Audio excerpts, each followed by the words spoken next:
တငယ်ချင်းမိတ်ဆွေများအားလုံးမင်္ဂလာပါနော်ကျွန်တော်ရဲ့ပညာ channel ကလည်းပြန်လဲကြိုဆိုလိုက်ပါရနော်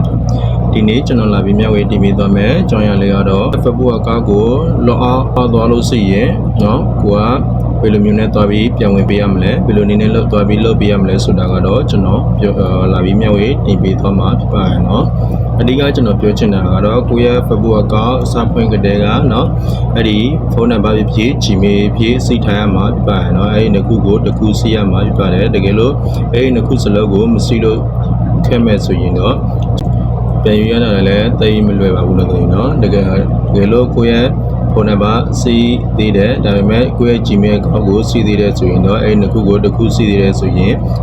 ကိုကဘယ်လိုမျိုးသွားပြီးပြန်ယူပေးရမလဲဆိုတာကတော့ကျွန်တော်ဒီ video file လေးကိုအစအနေအစုပ်ထိသွားပြီးကြည့်ပေးကြပါလို့ကျွန်တော်ပြောချင်ပါတယ်နော်မာဘတော်ဆိုကိုရဲ့ Facebook ထဲကိုတစ်ချက်လာပြီးနှိမ့်ဝင်ပေးလိုက်နော်ပြီးလို့ရှိရင်သူကဒီလိုမျိုးပေါ်လာပြီးဆိုရင်တော့ကိုရဲ့ဖုန်းနံပါတ်ကစီသေးတယ်ဒါပေမဲ့ကိုရဲ့ password ကမမိတော့ဘူးဆိုရင်တော့ဘယ်လိုမျိုးပြန်ပြီးယူပေးရမလဲဆိုတာကတော့ကျွန်တော်နံပါတ်စီသေးတယ် Gmail စီသေးတယ်ဒါပေမဲ့ကိုရဲ့ password ကတော့လုံးဝမမိတော့ဘူးလို့နော်ဒီအကောင့်နော်အဲ့ဒီအတွက်ကြောင့်ဒီ forgot password ကို share သွားပြီးနှိပ်ပေးရမှာဖြစ်ပါတယ်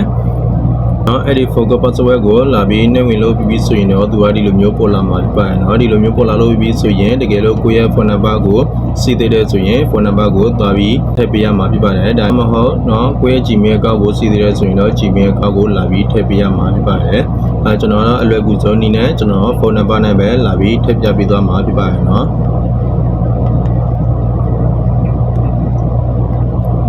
ကိုရဲ့ဖုန်းနံပါတ်ကိုလာပြီးရေးထည့်လို့ပြီးဆိုရင်တော့အဲ့ဒီ continue เนาะအဲ့ဒီအပြန်အောင်စာတန်းလေးကိုတစ်ချက်လာပြီးနဲ့ပြရမှာဖြစ်ပါရဲ့เนาะ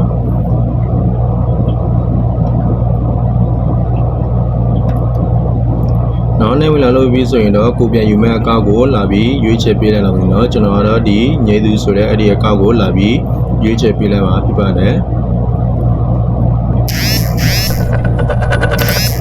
နော်သူကတော့ကိုယ့်ရဲ့ဖုန်းနံပါတ်ထဲမှာဖိုတိုပုံဝင်လာတာဖြစ်ပါတယ်နော်ပြီးကိုယ့်ရဲ့အကောင့်ကိုပြန်ရောက်သွားပါပြီလို့ဆိုရင်နော်ဒီကိုယ့်ရဲ့ဖုန်းနံပါတ်နော်ကိုယ့်ရဲ့ဖုန်းနံပါတ်ဖြစ် Gmail ဖြစ်အဲ့ဒီနှစ်ခုကိုစီးခဲ့မဲ့ဆိုရင်ကိုပြန်ယူမဲ့ကိုယ့်ရဲ့ Facebook အကောင့်ကနော်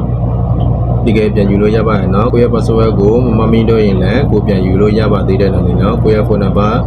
ဖြစ် Gmail ဖြစ်အဲ့ဒီနှစ်ခုကိုစီးခဲ့မဲ့ဆိုရင်တော့နော်ကိုပြန်ယူလို့ရပါတယ်လို့ဆိုရင်နော်ဒီမှာကျွန်တော်အကောင့်ကိုကျွန်တော်ပြန်ယူလို့ရပါပြီလို့ဆိုရင်နော်တကယ်လို့ကျွန်တော်တကယ်ချင်း message ကဒီနီလာလေးကို message တို့အတွက်အကျိုးစီးခဲ့မယ်ဆိုရင်ကျွန်တော်ရဲ့ video file လေးကိုလည်း like and share လုပ်ပေးကြပါလို့ကျွန်တော်ပြောချင်ပါတယ်เนาะ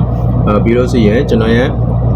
ဒီည channel လေးကိုလည်း subscribe လုပ်ပေးကြပါလို့ကျွန်တော်တောင်းဆိုချင်ပါတယ်เนาะအားလုံးပဲအဆင်ပြေကြပါစေလို့ခင်ဗျာ